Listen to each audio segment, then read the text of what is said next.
Chapter 6. And it came to pass in the 480th year after the children of Israel were come out of the land of Egypt, in the 4th year of Solomon's reign over Israel, in the month Ziph, which is the 2nd month, that he began to build the house of the Lord.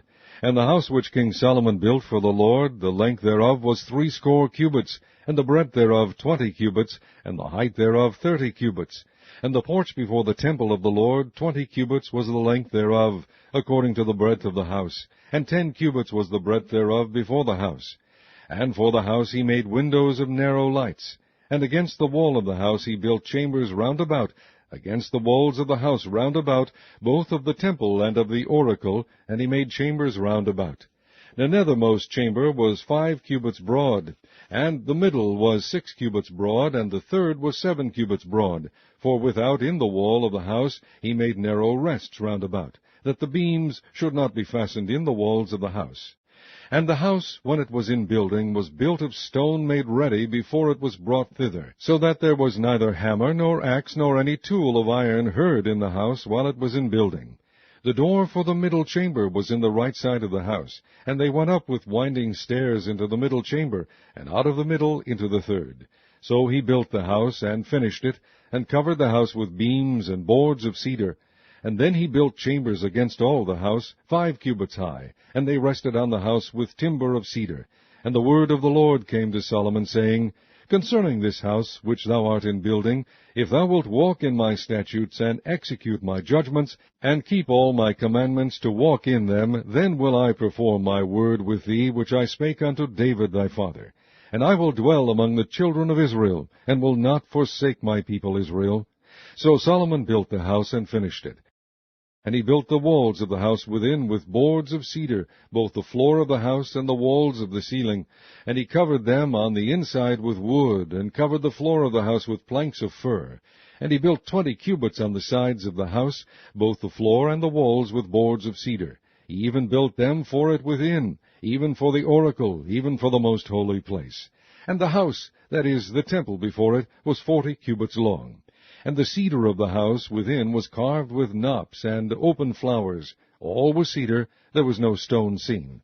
And the oracle he prepared in the house within, to set there the ark of the covenant of the Lord. And the oracle in the forepart was 20 cubits in length, and 20 cubits in breadth, and 20 cubits in the height thereof. And he overlaid it with pure gold, and so covered the altar which was of cedar. So Solomon overlaid the house within with pure gold, and he made a partition by the chains of gold before the oracle, and he overlaid it with gold. And the whole house he overlaid with gold, until he had finished all the house. Also the whole altar that was by the oracle he overlaid with gold. And within the oracle he made 2 cherubims of olive tree, even 10 cubits high. And 5 cubits was the one wing of the cherub, and 5 cubits the other wing of the cherub. From the uttermost part of the one wing unto the uttermost part of the other were 10 cubits. And the other cherub was 10 cubits. Both the cherubims were of one measure and one size. The height of the one cherub was 10 cubits, and so was it of the other cherub. And he set the cherubims within the inner house, and they stretched forth the wings of the cherubims, so that the wing of the one touched the one wall, and the wing of the other cherub touched the other wall, and their wings touched one another in the midst of the house. And he overlaid the cherubims with gold, and he carved all the walls of the house round about with carved figures of cherubims, and palm trees, and open flowers, within and without. And the floor of the house he overlaid with gold within and without. And for the entering of the oracle he made doors of olive tree. The lintel and side posts were a 5th part of the wall. The 2 doors also were of olive tree, and he carved upon them carvings of cherubims and palm trees and open flowers, and overlaid them with gold, and spread gold upon the cherubims and upon the palm trees. So also made he for the door of the temple posts of olive tree a 4th part of the wall. And the 2 doors were of fir tree. The 2 leaves of the one door were folding, and the 2 leaves of the other door were folding. And he carved thereon cherubims and palm trees and open flowers, and covered them with gold fitted upon the carved work.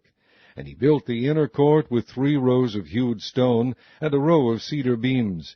In the 4th year was the foundation of the house of the Lord laid, in the month Ziph. And in the 11th year, in the month of Bul, which is the 8th month, was the house finished throughout all the parts thereof, and according to all the fashion of it. so was he 7 years in building it.